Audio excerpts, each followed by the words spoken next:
আসো, তোমরা আসো, আসো আসো আসো। ছবি দিচ্ছে, 1 মিনিট ছবি নিবে, তারপরে শুরু করবে।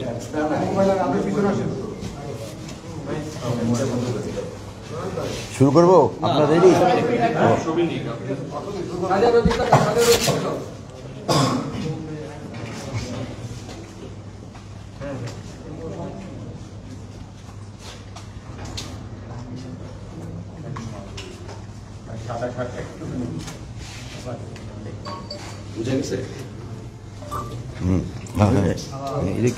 মানি লন্ডারিং এর টাকা, ঠিক আছে, গণ অতক্য প্যানিক সরকার, এইসবগুলো ঠিক আছে। ডেভিড হান্টের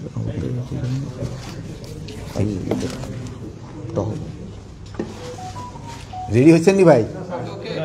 আর আধা মিনিট। আচ্ছা,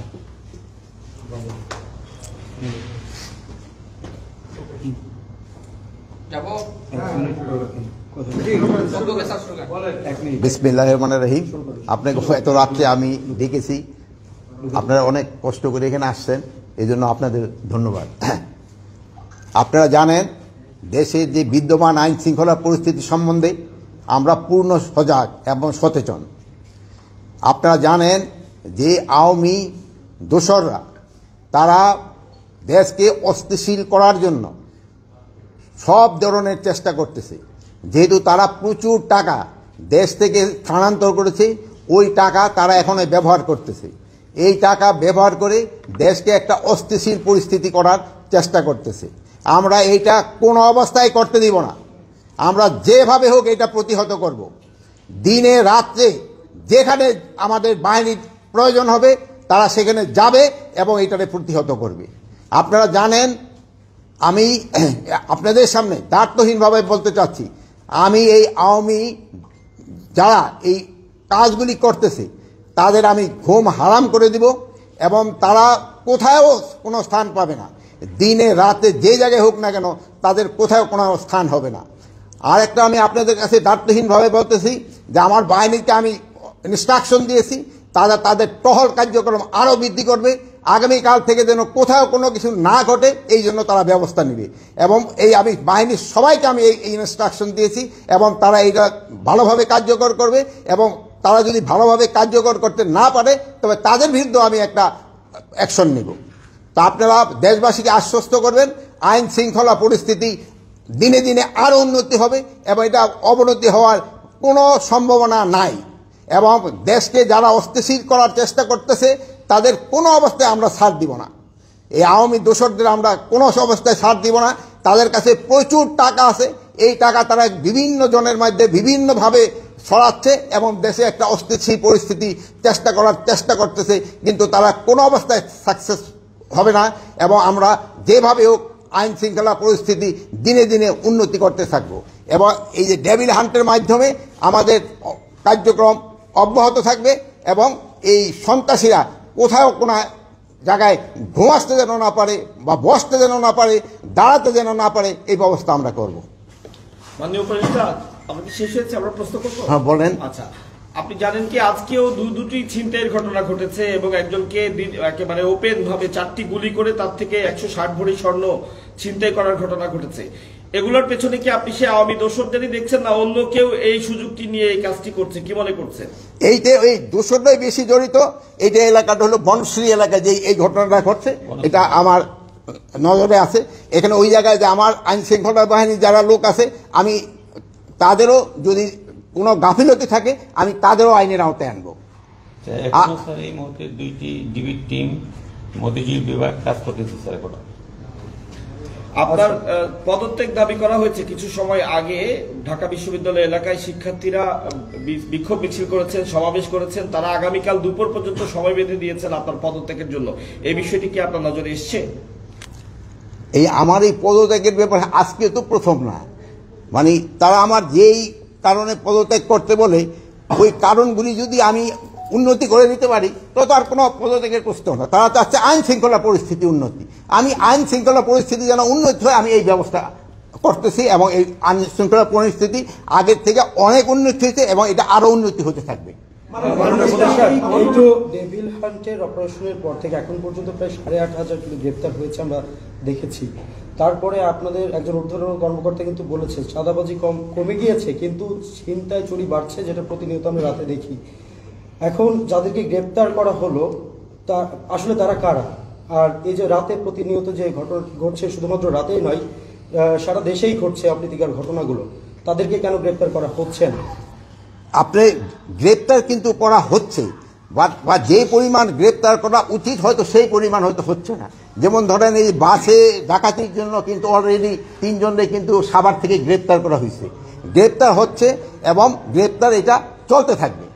মাননীয় উপদেষ্টা, আমরা প্রথমে আসলে সশস্ত্র বাহিনীকে আসলে যতটা সক্রিয় দেখেছি, এখন আসলে হয়তোবা ওই উপস্থিতিটা আসলে দেখতে পাচ্ছি না।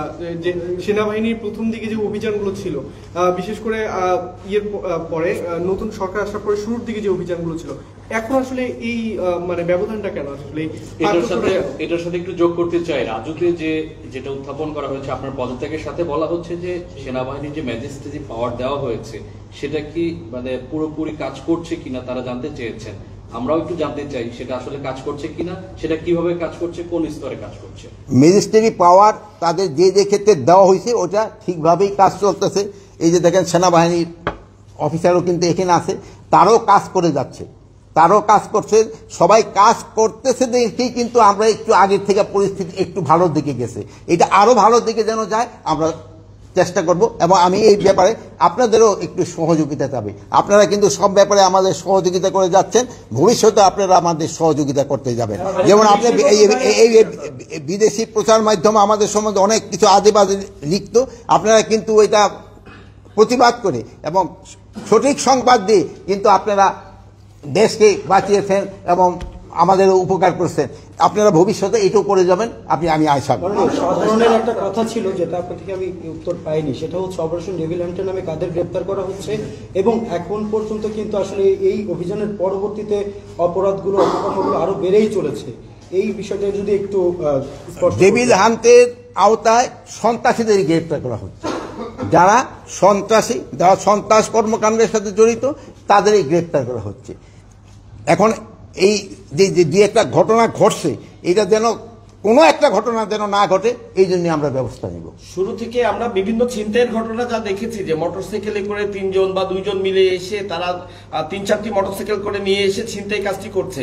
তো এই মোটরসাইকেলে একাধিক ব্যক্তি চলাচলের ব্যাপারে এ ধরনের আলাদা কোনো নির্দেশনা কি আপনারা চিন্তা করছেন, দেবেন কিনা? এই ব্যাপারে মোটরসাইকেলে যেন হেলমেট পরা অবস্থায় ছাড়া কেউ যেন না চড়ে, এবং 2 জনের বেশি যেন না চড়ে, এটার জন্য তো আমি অলরেডি ইনস্ট্রাকশন দেওয়া হয়েছে, এবং এটা যেন কার্যকারী হয়। ফারুক, এই যে তোমরা দেখবা যেন কোনো অবস্থায় এটা যেন কোনো না বর্তায়। মাননীয় উপদেষ্টা, শুধু ছিনতাই নয়, শিক্ষার্থীরা, বিশেষ করে নারী শিক্ষার্থীরা বলছে যে স্বরাষ্ট্র উপদেষ্টা এবং আইন উপদেষ্টা যখন দায়িত্ব নেয়, সবার আগে তাদের নারীদের নিরাপত্তার কথা চিন্তা করা উচিত ছিল। যে হারে ধর্ষণের সংখ্যা বেড়ে চলছে, তারা এটা নিয়ে উদ্বিগ্ন, এবং তারা বলছেন যে স্বরাষ্ট্র এবং আইন মন্ত্রণালয় থেকে তেমন কোনো উদ্যোগ নেওয়া হয়নি। কি বলবেন তাদের উদ্দেশ্যে? তাদের উদ্দেশ্যে বলবো, আমার মা বোনদের ভয়ের কোনো কারণ নেই, তাদের ব্যাপারে আমরা সবসময় কনসার্ন, এবং তাদের কোনো ধরনের যেন কোনো রকমের সমস্যা করতে না হয় এবারে আমরা সবসময় সজাগ আছি, এবং আইন শৃঙ্খলা বাহিনীও এই ব্যাপারে সবসময় সজাগ আছে। সবাই তো বলছে যে আপনার ব্যর্থতা আছে, আপনাকে পদত্যাগ করতে। আপনি কি আপনার নিজের ব্যর্থতা দেখেন, বা আপনি এতদিন পরেও যে আইন শৃঙ্খলা বাহিনী সক্রিয় করতে পারেনি, আপনার নিজের ব্যর্থতা দেখেন কিনা?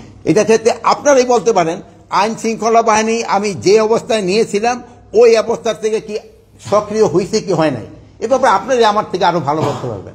আমি কি অবস্থায় আইন শৃঙ্খলা বাহিনী ঢুকতে নিয়েছিলাম এটা জানেন। যে সময় আমি ঢুকতে পারিনি আইন শৃঙ্খলা বাহিনীর কাছে, আপনার পুলিশের অবস্থা কি ছিল, আনসারের অবস্থা কি ছিল, ওই অবস্থা থেকে কি উন্নতি হয়েছে কি হয়েছে না, এই ব্যাপারে আমি আপনাদের উপরে এই বিচার ছেড়ে দিলাম। আর আমি এখন আবার বলতেছি, আমি আপনাদের নিয়ে, জনগণকে নিয়ে যেভাবে হোক আইন শৃঙ্খলার পরিস্থিতি উন্নতি হইতেই হবে, এবং আল্লাহ দিলে আমরা করতে পারবো। আপনারা ভালো থাকেন, দোয়া করি। শুধু ডেভিল হান্টের মধ্যে সীমাবদ্ধ থাকবে, নাকি চোর ছিনতাইকারীদের জন্য নতুন কোনো হান্ট আপনারা করবেন কিনা? চোর সন্ত্রাসী এদের জন্য সবসময় এই ডেভিল হান্ট থাক বা যাই থাক না কেন, তাদের জন্য কঠোর ব্যবস্থা সবসময় নেওয়া হবে। সবসময় বলা হচ্ছে যে আসলে আপনারা যথেষ্ট চেষ্টা করছেন আর কি দেশের আইন শৃঙ্খলা বাহিনীকে আসলে ঠিক করার জন্য, কিন্তু প্রতিনিয়ত যে ঘটনাগুলো ঘটছে, হওয়া উচিত ছিল যে যারা এই খারাপ কাজগুলো করছে বা যারা ছিনতাই করছে তারা আসলে ভয় পাওয়ার কথা ছিল, কিন্তু তারা হচ্ছে প্রতিনিয়ত কিন্তু তারা সীমা লঙ্ঘন করে যাচ্ছে, প্রতিনিয়ত ঘটনা তীব্রতা বাড়ছে। তো আসলে কোথায় সমস্যাটা? আপনি নির্দেশ দিচ্ছেন কিন্তু সন্ত্রাসী দেখা যাচ্ছে প্রতিনিয়ত তাদের যে ইনসিডেন্ট ঘটেই যাচ্ছে, তাহলে কাজটা আসলে মিসিংটা কোথায়, ল্যাকিংটা কোথায়? এটার সাথে আমি একটু বলি, আপনি ডেভিল হান্টের অপারেশন ঘোষণা করার পর থেকেই অপরাধের প্রবণতা বাড়তে আছে। তো সেই ক্ষেত্রে আপনারা গাফিলতি কোথায় দেখছেন বা গ্যাপটা কোথায় দেখছেন, এই বিষয়টা আপনারা কি দেখছেন? দিনের পর দিন এটা চিন্তাই পাচ্ছে যে ডাকাতি পাচ্ছে এই ডেভিল না আমি এখন আমরা বসবো কৌশল নির্ধারণ এখন আবার বসতেছি। আপনারা দেখছেন যে আমি আইন শৃঙ্খলা বাহিনীর উদ্বোধন কর্মকর্তাকে আমি দেখেছি, এবং এই ব্যাপারে আমি এখন কিভাবে কি করা যায় এটা এখন আমরা নির্ধারণ করব, এবং আগামীকাল থেকে আপনারা দেখবেন একটা ডেফিনিট ইমপ্রুভমেন্ট। আপনারা ভালো থাকেন, দোয়া করি। আল্লাহ হাফেজ।